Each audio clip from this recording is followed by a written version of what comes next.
সমরবিদ সানঝু বলেন, যুদ্ধ জিততে হয় মাঠে নামার আগে। এ কথা সত্য অর্থনীতির ক্ষেত্রেও। তাই তো কোনো খাতকে টেকসইভাবে এগিয়ে নিতে আগে নির্ধারণ করতে হয় লক্ষ্যমাত্রা ও কৌশল, এরপর কর্মপরিকল্পনা অনুযায়ী আগাতে হয়।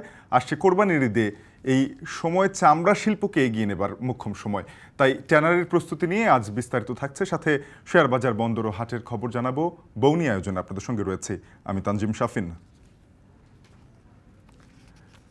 কোরবানির ঈদকে কেন্দ্র করে সংগ্রহ হয় চাহিদার 50 থেকে 60% চামড়া।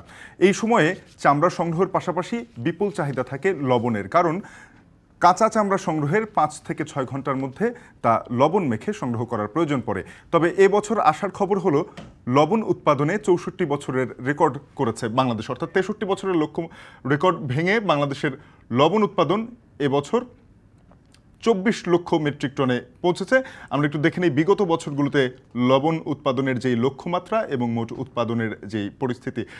2017-18 অর্থ বছরে 18 লক্ষ মেট্রিক টন লবণ উৎপাদনের লক্ষ্যমাত্রা ছিল, সেখানে 14.93 মেট্রিক টন, অর্থাৎ 15 মেট্রিক টনের কাছাকাছি লবণ উৎপাদন হয়েছিল। 2018-19 সালে লবণ উৎপাদন লক্ষ্যমাত্রা ছাড়িয়েছিল। এরপরে 2019-20 সালে আবার উৎপাদন লক্ষ্যমাত্রা থেকে অনেকটা পিছিয়ে আসে। 2020-21 সালেও উৎপাদন লক্ষ্যমাত্রার থেকে অনেকটাই পিছিয়ে থাকে উৎপাদন।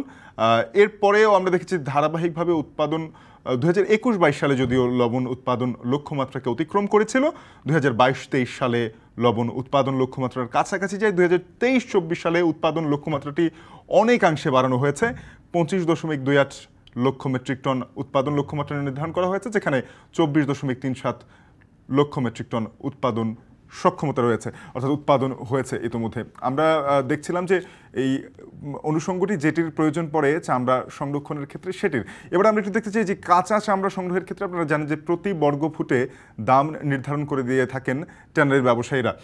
সেই দামের যেই গত বছরগুলোর চিত্র সেটি আমরা একটু দেখে নিতে চাই। 2019 সালে আমরা দেখছি যে 45 থেকে 50 টাকা প্রতি বর্গ ফুট গরুর চামড়ার দাম নির্ধারণ করা হয়েছিল ঢাকায়। ঢাকার বাইরে তা 35 থেকে 40 টাকা। তবে এরপরে 2020-21-22 সালে সেখান থেকে কিন্তু কম দামে প্রতি বর্গ ফুট গরুর চামড়া সংগ্রহ করা হয়েছিল। 2020 সালে অনেকটাই কমিয়ে আসা, 35 থেকে 40 টাকা প্রতি বর্গ ফুট ঢাকায় নির্ধারণ করা হয়, ঢাকার বাইরে 28 থেকে 32 টাকা। 2021 সালে 40 থেকে 45 টাকা, 2022 সালে 47 থেকে 45 টাকা ঢাকায়, ঢাকার বাইরে 40 থেকে 44 টাকা, এবং 2023 সালে গত বছর 50 থেকে 55 টাকা প্রতি বর্গ ফুট গরুর চামড়া সংগ্রহ করা হয়েছে ঢাকায়, এবং ঢাকার বাইরে সেটি ছিল 45 থেকে 48 টাকা। এবারে আমরা বলছিলাম যে চামড়া সংগ্রহের কথা। চামড়া সংগ্রহ করার পরে সেটি প্রক্রিয়াজাতকরণ এবং সেখান থেকে বিভিন্ন পণ্য প্রস্তুত করার পরে সেগুলো রপ্তানি করা আমাদের রপ্তানি আয়ের একটা বড় উৎস। সেই রপ্তানি আয়কে এগিয়ে নিতে হলে চামড়ার সংরক্ষণ যেমন জরুরি, তেমনি করে জরুরি চামড়ার যেই প্রস্তুতকরণ সেই প্রক্রিয়াটি আরও সহজ করা। আমরা দেখতে পাচ্ছি যে গত বছরের মোট রপ্তানি ছিল 122 কোটি মার্কিন ডলার, যেটি গত অর্থ বছরের মোট রপ্তানি। আমরা এবছর রপ্তানির লক্ষ্যমাত্রা নির্ধারণ করা হয়েছে, তা থেকে 13 কোটি মার্কিন ডলার বাড়িয়ে সেখানে 135 কোটি মার্কিন ডলার রপ্তানির লক্ষ্যমাত্রা রয়েছে। তবে যেটি বিষয় রইল যে রপ্তানির লক্ষ্যমাত্রার চেয়ে অনেকটাই পিছিয়ে আছে এই অর্থ বছরে এখনো পর্যন্ত।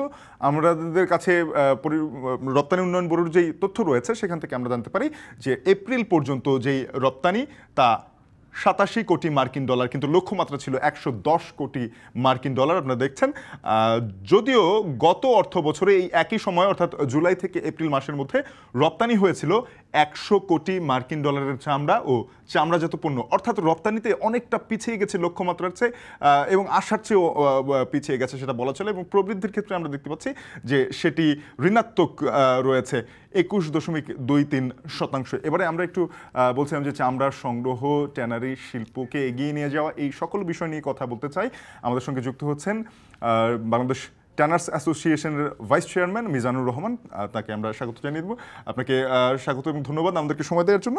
একটু প্রথমেই আসতে চাই যে এই সামনেই কোরবানি রয়েছে, এবছর বলা হচ্ছে যে 1,30,00,000 পশু প্রস্তুত রয়েছে কোরবানির জন্য, এবং সেখানে সম্ভাব্য বলা হচ্ছে যে 1,07,00,000-এর মতো কোরবানি হতে। আপনাদের চামড়া সংগ্রহের লক্ষ্যমাত্রা কত? ধন্যবাদ আপনাকে। আপনারা জানেন যে আমাদের যে ঈদুল আজহার যে কোরবানির লক্ষ্যমাত্রা থাকে, এটা আমাদের সারা বছর যে মানে সংগ্রহ করে থাকি, তার প্রায় 60 থেকে 70% চামড়া আমরা কোরবানি ঈদের সময়ই সংগ্রহ করে থাকি। সেই হিসাবে প্রতি বছর আমরা আমাদের যে লক্ষ্যমাত্রা থাকে তার থেকে 10% বৃদ্ধি করে আমরা কিন্তু বা এটা লক্ষ্যমাত্রাটা নির্ধারণ করে থাকি। তারই হিসাব মতো এই বছর আমাদের লক্ষ্যমাত্রা হলো 1,10,00,000 পিস গরু, ছাগল, ভেড়া এবং মহিষের চামড়া। সব মিলিয়ে আমরা 1,10,00,000 পিসের মতো চামড়া সংগ্রহ করব ইনশাল্লাহ।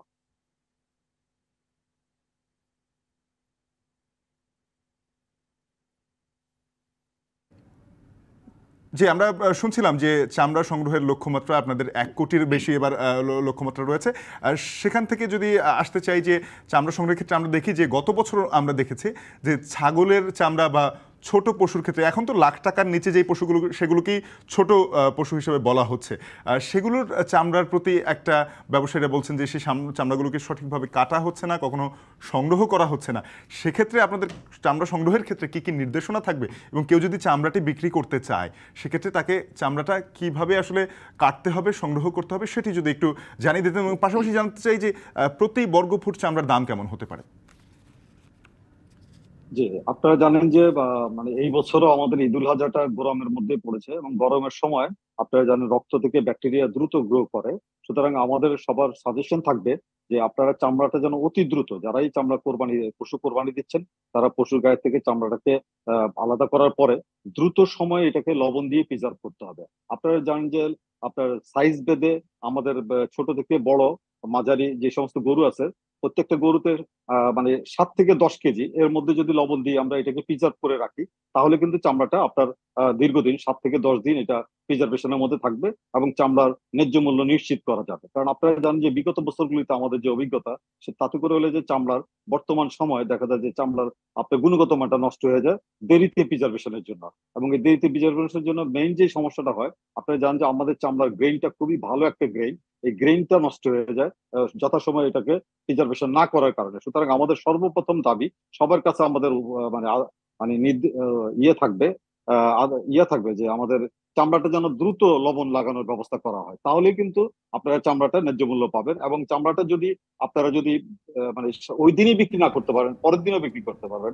আর নির্দেশনা থাকবে যে চামড়াগুলি যেন আপনার ট্যানারি যারা পারচেজ করে তাদের কাছে যেন পৌঁছে দেওয়া যায়। এবং জি, বিভিন্ন সেক্ষেত্রে হাট আপনি বলছিলেন যে চামড়া সংগ্রহের জন্য দ্রুত লবণ দিয়ে সেটাকে সংরক্ষণ করাটা জরুরি। সেক্ষেত্রে আমরা দেখছেন লবণের উৎপাদন এবার ভালো রয়েছে। একটু জানতে চাচ্ছিলাম যে প্রতি বর্গফুট গরুর চামড়ার দাম এবছর কিরকম হতে পারে। পাশাপাশি আরেকটা বিষয় একটু জানতে চাই যে রপ্তানিতে আমরা দেখছি যে কিছুটা পিছিয়ে গেছি। আপনাদের পক্ষ থেকে যেহেতু আসছে বাজেট, সেই বাজেটে চামড়া শিল্পে প্রবৃদ্ধি বাড়ানোর জন্য বা রপ্তানিকে বাড়ানোর জন্য আপনাদের কোনো দাবি দেওয়া আছে কিনা, সেটা একটু জানতে চাই। যে আপনারা জানেন যে হ্যাঁ, এই বছর বাম্পার লবণের ফসল হয়েছে। সুতরাং আপনারা মানে লবণটা যেন আমাদের যথা জায়গায় যথা সময়ে আপনার সরবরাহটা নিশ্চিত করা হয়, এটা কিন্তু একটা ইম্পর্টেন্ট জিনিস।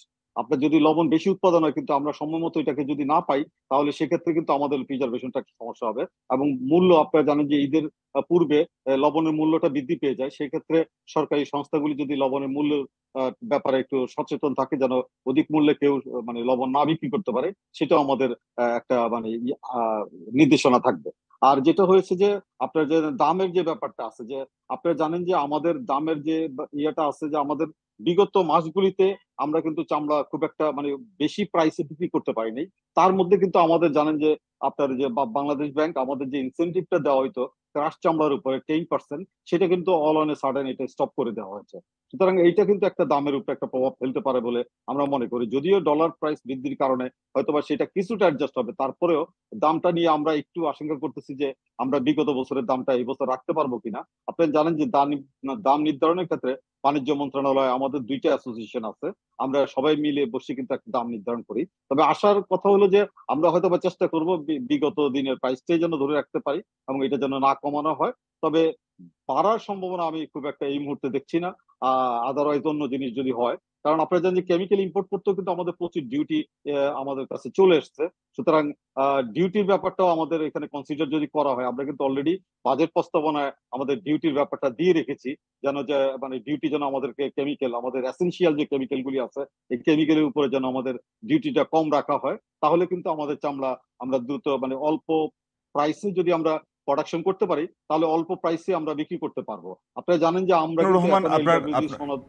জি জনাব মিজানুর রহমান, আপনাকে অসংখ্য ধন্যবাদ আপনার মূল্যবান সময় আমাদেরকে দেওয়ার জন্য এবং আমাদের সাথে আপনার যেই মন্তব্য রয়েছে সেগুলো শেয়ার করার জন্য। আমরা কথা বলছিলাম বাংলাদেশ ট্যানার্স অ্যাসোসিয়েশনের ভাইস চেয়ারম্যান জনাব মিজানুর রহমানের সঙ্গে, এবং তিনি জানাচ্ছিলেন যে এবছরও চামড়ার যে সংগ্রহ মূল্য সেটি না বাড়ার একটি সম্ভাবনা রয়েছে। এবারে আরও একটি অনুষঙ্গ যেটি কোরবানির সময়ে ব্যাপকভাবে বাজারজাত হয়ে থাকে সেটি হচ্ছে মশলা। আপনারা জানেন যে মশলার দাম বেড়ে যায় কোরবানির কিছুদিন আগে, কারণ বাজারে একটা সরবরাহর ঘাটতি তৈরি হয়। তবে এবছর বাজারে এখনও পর্যন্ত কোনো ধরনের মশলার সরবরাহ সংকট নেই এবং মশলার যেই আমদানি প্রক্রিয়া সেটিও চলমান রয়েছে, যার ফলে সরবরাহ সংকট হচ্ছে না। আমরা একটু দেখে নিই যে মশলার যেই চাহিদা রয়েছে, বিভিন্ন ধরনের মশলার আমাদের বাৎসরিক চাহিদা আমরা একটু দেখতে পাচ্ছি। তার মধ্যে সর্বোচ্চ চাহিদা রয়েছে মরিচের চাহিদা রয়েছে 50,000 টন, জিরার চাহিদা রয়েছে 35,000 টন, এরপরেই হলুদের চাহিদা রয়েছে 33,000 টন, দারুচিনির চাহিদা রয়েছে 14,000 টন, এরপরে রয়েছে তারা মশলা, এলাচ ও লবঙ্গ, যার ব্যবহার রয়েছে এই কোরবানির ঈদের সময়। আমরা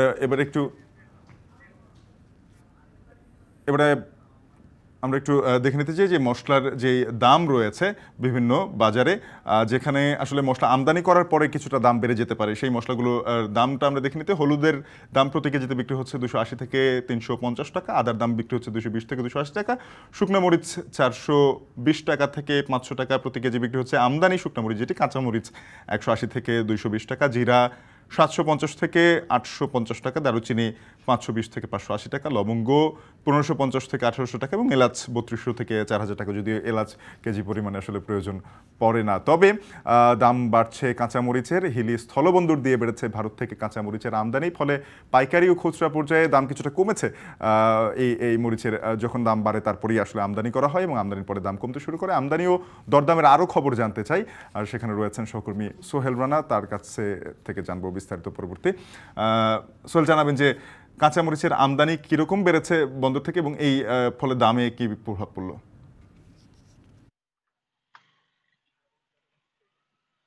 শাফিন, আমি আপনাকে একটু জানিয়ে রাখি যে দেশের বাজারে যখন কাঁচামরিচের দামের একটা ঊর্ধ্বগতি, ঠিক তখনই সরকার কাঁচামরিচ আমদানির অনুমতি দেয় এবং গেল 23শে মে থেকে হিলি স্থল বন্দর দিয়ে ভারত থেকে কাঁচামরিচের আমদানি শুরু হয় এবং আমদানির শুরুর দিকটাতে এই বন্দর দিয়ে 2-1টি করে ট্রাক কাঁচামরিচ আমদানি হলেও সেটি দিয়ে কিন্তু চাহিদা মিটত না এবং চাহিদার তুলনায় সরবরাহটা কম থাকবার কারণে দাম কোনোভাবেই কম ছিল না। তবে গত 2-3 দিন ধরে এই বন্দর দিয়ে কাঁচামরিচের যে আমদানি সেটি কিন্তু বেড়েই চলেছে এবং প্রতিদিন প্রায় 5 থেকে 7 ট্রাক করে কাঁচামরিচ আমদানি হচ্ছে এবং যার পরিমাণ প্রায় 65 থেকে 77 মেট্রিক টন এবং সেই কাঁচামরিচগুলো আমদানি হবার কারণে দামে একটা প্রভাব পড়েছে। আমরা দেখেছি কালকে যে কাঁচামরিচটি 140 টাকা খুচরাতে বিক্রি হয়েছে সেটি আজকে 100 টাকা কেজি দরে বিক্রি হচ্ছে এবং পাইকারিতে যেটি 120 থেকে 25 টাকা বিক্রি হতো সেটি বর্তমানে বিক্রি হচ্ছে 90 টাকা কেজি দরে। অর্থাৎ আমরা বলতে পারি যে প্রতি কেজিতে প্রায় 30 থেকে 40 টাকা কাঁচামরিচের দাম কমেছে এবং আমদানিকারকরা বলছেন যদি এই কুরবানি ঈদের আগে যদি এলসি জটিলতাগুলো আরো শিথিল করা হয় এবং আমদানির ক্ষেত্রে সব ধরনের সুযোগ সুবিধা দেওয়া হয়, সেক্ষেত্রে আমদানিটা বাড়বে এবং দেশের বাজারে যে দাম রয়েছে সেটি আরো কমে আসবে, এমন একটি প্রত্যাশা কিন্তু আমদানিকারকরা বলছেন। এবং সাধারণ ক্রেতাদের সাথে আমার কথা হচ্ছে, তারা বলছেন যে যদি দাম এরকম নিয়ন্ত্রণে থাকে এবং আমদানির নির্ভরতা যদি থাকে সেক্ষেত্রে তাদের জন্য স্বস্তির বিষয়। তো শাফিন, এই ছিল আমার কাছে হিলি স্থলবন্দর থেকে কাঁচামরিচের আমদানি এবং দরদাম নিয়ে সর্বশেষ পরিস্থিতি। সোহেল, আপনাকে ধন্যবাদ। সহকর্মী সোহেল রানা যুক্ত হয়েছিলেন হিলি স্থলবন্দর থেকে, জানাচ্ছিলেন কাঁচামরিচ আমদানির ফলে কেজি প্রতি দাম কমেছে প্রায় 30 টাকা। একটা বিরতি নিয়ে ফিরছি, বৌনি আয়োজনে সঙ্গেই থাকুন।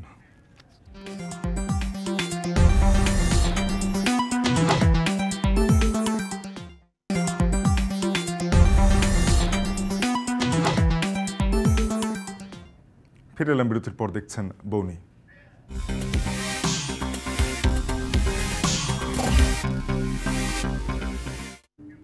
গেল সপ্তাহে ইতিবাচক প্রবণতায় শেষ হবার পরে চলতি সপ্তাহের প্রথম কার্যদিবসে ঢাকা স্টক এক্সচেঞ্জের সূচক পড়তে আমরা দেখে নিই। সকাল থেকে লেনদেন শুরু হবার পরে সূচক ছিল ঊর্ধ্বমুখী। বেলা 11টা পর্যন্ত আমরা সূচকের উত্থান পতন দেখেছি। এরপর 11টা থেকে 12টা অবধি সূচকের ধারাবাহিক উত্থান থাকলেও 12টার পর থেকে এখনো পর্যন্ত 1.5 ঘন্টায় সূচকের ধারাবাহিক পতন হয়েছে। ফলে প্রধান সূচক DSEX হারিয়েছে 14.47 পয়েন্ট। প্রধান সূচক দাঁড়িয়েছে 5237.48 পয়েন্টে। এছাড়া সরিয়া সূচক এবং ভালো ভিত্তির 30 প্রতিষ্ঠান নিয়ে গঠিত DS30 সূচকও পতনের মুখে। আমরা দেখছি সরিয়া সূচকে 5.65 পয়েন্ট হারিয়ে 1138 পয়েন্টে দাঁড়িয়েছে। এছাড়া DS30 সূচক 7.89 পয়েন্ট হারিয়ে 1866.94 পয়েন্টে দাঁড়িয়েছে। এরই মধ্যে বেশিরভাগ প্রতিষ্ঠানের শেয়ারের দাম কমেছে, 200টি প্রতিষ্ঠান শেয়ারের দর হারিয়েছে। এছাড়া দর বেড়েছে 133টি প্রতিষ্ঠানের। এছাড়া দাম অপরিবর্তিত রয়েছে 57টি প্রতিষ্ঠানের। এখনো পর্যন্ত মোট লেনদেন হয়েছে 269 কোটি 37 লাখ টাকার অঙ্কে, যেটি খুব বেশি নয়। অর্থাৎ লেনদেনের পরিমাণ ঢাকা স্টক এক্সচেঞ্জে অনেকটাই কমে এসেছে গত 2 সপ্তাহ ধরে বলা যায়। আরও একটা বিরতি নিচ্ছি, বৌনিতে ফিরছে একটু পরে, সঙ্গে থাকুন।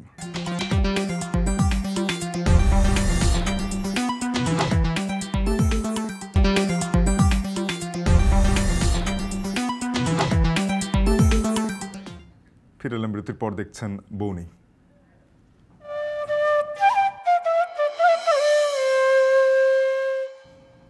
গাজীপুরের টঙ্গী বাজারে বসে জেলার সবচেয়ে বড় সাপ্তাহিক পাখির হাট। তুরাগ নদীর তীরে বসা এ হাটে মেলে হাঁস মুরগি সহ বিভিন্ন প্রজাতির পোষা কবুতর ও পাখি। প্রতি হাটে বিক্রিও বেশ ভালো। এ নিয়ে আরও জানাতে হাট থেকে যুক্ত হচ্ছেন সহকর্মী ইফতেখার রায়হান। ইফতেখার, জানাবে যে এই হাটে কি কি প্রজাতির পাখি পাওয়া যায় এবং সাপ্তাহিক বেচাকেনা কেমন?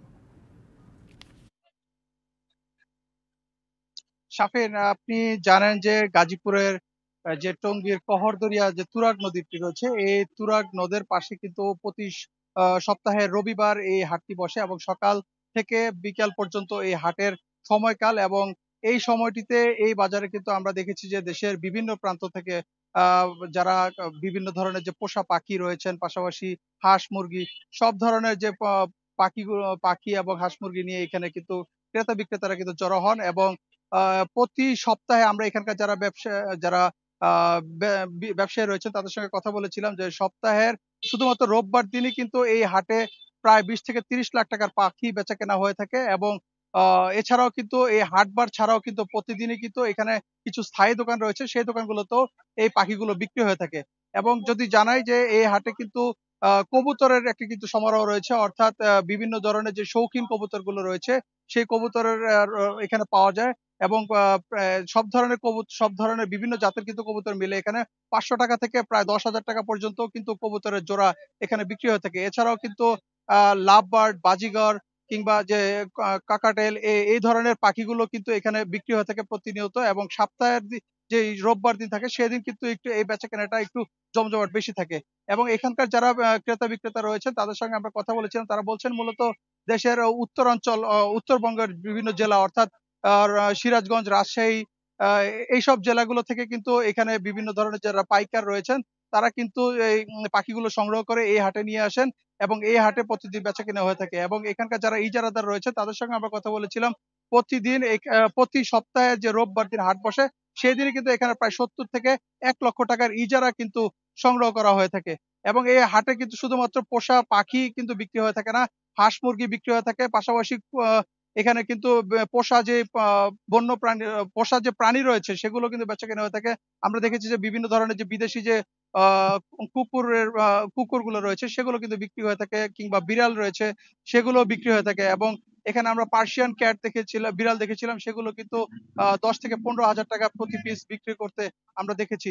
এবং এই যে পোষা পাখিগুলো রয়েছে কিংবা কবুতর, হাঁস মুরগি, এগুলোর জন্য যে খাবারের যে ব্যবস্থা সেটি কিন্তু এখানে কিন্তু খাবারের জন্য কিন্তু বেশ কিছু দোকান রয়েছে এবং এইসব দোকানও কিন্তু এই সপ্তাহের রোববার দিন বেচাকেনা হয়ে থাকে। সবকিছু মিলিয়ে যে সপ্তাহের যে রোববার, এই রোববারে এই তুরাগ নদীর পাশের এই হাটটিতে বেশ জমজমাট বেচাকেনা হয়ে থাকে। এবং শুধু রোববার হাট ছাড়াও কিন্তু এখানে কিন্তু সপ্তাহের অন্যান্য দিনও কিছু স্থায়ী দোকান রয়েছে, সেসব দোকানও এই পোষা পাখিগুলো বিক্রি হয়ে থাকে। তো এই ছিল আমার কাছে গাজীপুর থেকে পাখির হাট সম্পর্কে সবশেষ তথ্য। শাফিন।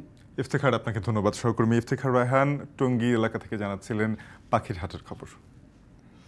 এই ছিল আজকের বৌনির আয়োজন। এখন টেলিভিশনের ওয়েবসাইট দেখতে ভিজিট করুন www.ekhon.tv। এছাড়া ফেসবুকে যুক্ত থাকুন facebook.com/tv.ekhon, আর ইউটিউবে দেখতে youtube.com/c/ekhon।